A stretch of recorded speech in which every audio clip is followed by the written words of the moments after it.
আজকের গল্প ভূত নয় ভুতুড়ে। শীতকাল, তাড়াতাড়ি হাতের কাজ সারা হয়ে গেছে, তাই গাড়ি নিয়ে বোলপুরের পথে রওনা দিয়েছিলাম। উদ্দেশ্য ওখানকার এক খ্যাতনামা ডাক্তারের সঙ্গে পেশাগত বিষয় নিয়ে আলোচনা করা। অনেক দিন থেকেই উনি যেতে বলেছিলেন, কিন্তু যাওয়া হচ্ছিল না।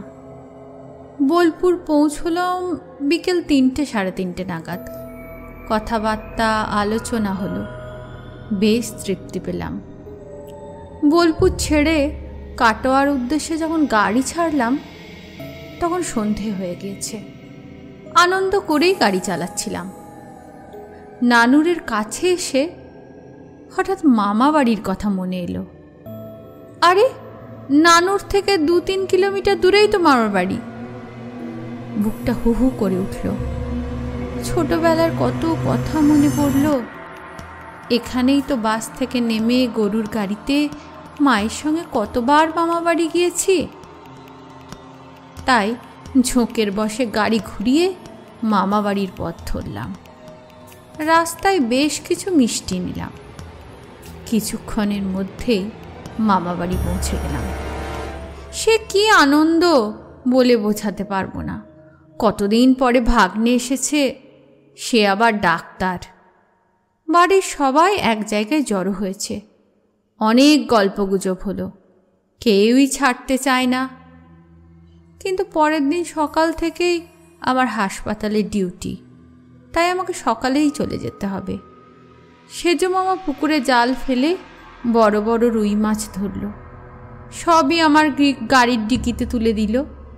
মামা তো ভাইরা ছাড়বে কেন, তারাও গুচ্ছে নারকেল, বাতাবি লেবু, মাঠের প্রচুর সবজি গাড়ির পিছনের সিটে ভরে দিল।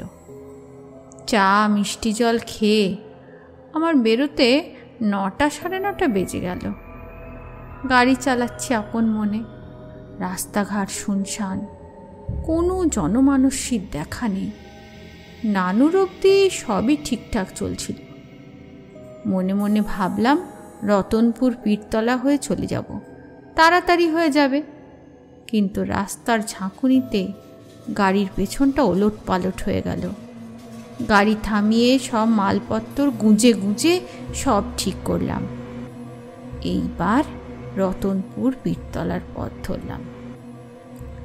রাস্তাঘাট এবড়ো খেবড়ো, এখানে ওখানে গর্ত, দুপাশে সারিবদ্ধ গাছ, মাথার উপর কৃষ্ণা দ্বাদশী চাঁদ উঠেছে। রাস্তায় কোনো লোকজনের দেখা নেই। আবছা আলোয় বেশ ভয় ভয় করতে শুরু করলো। তবু মনে সাহস এনে গাড়ির জানালা সব বন্ধ করে গাড়ি চালাচ্ছি। এমন সময় গাড়ির পিছন থেকে আওয়াজ শুরু হলো। কিছুতেই বুঝতে পারছি না কোথা থেকে আওয়াজ আসছে, কিন্তু শব্দটা আমার বড় চেনা। হঠাৎ খেয়াল হলো গাড়িতে তো মাছ আছে।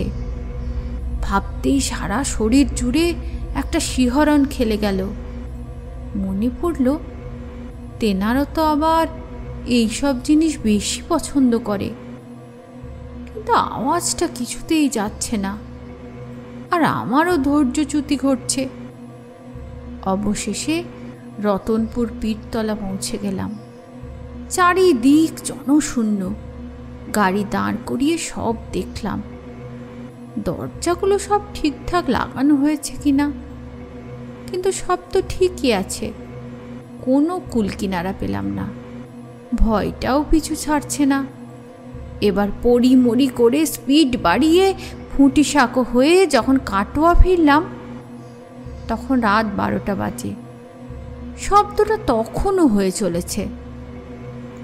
দাদাকে আগেই বলা ছিল বাড়ির সামনে গাড়ি পার্ক করে মালপত্তর সব এক এক করে নামানো হলো। দাদাকে ব্যাপারটা বললাম। তারপর দেখি সবার নিচে আমার হ্যান্ডব্যাগ থেকে শব্দটা বের হচ্ছে। হ্যান্ডব্যাগ থেকে একে একে বের হলো স্টেথিস্কোপ, টাওয়েল, যন্ত্রপাতি, কিছু ওষুধ, কাঁচি, আর সব নিচে একটা পালস অক্সিমিটার। ওই ধাক্কিতে ওটা অন হয়ে গিয়েছে। আমি গালে হাত দিয়ে সিঁড়িতে বসে পড়লাম। আমার জামা গেঞ্জি তখন ভিজে একদম একাকার।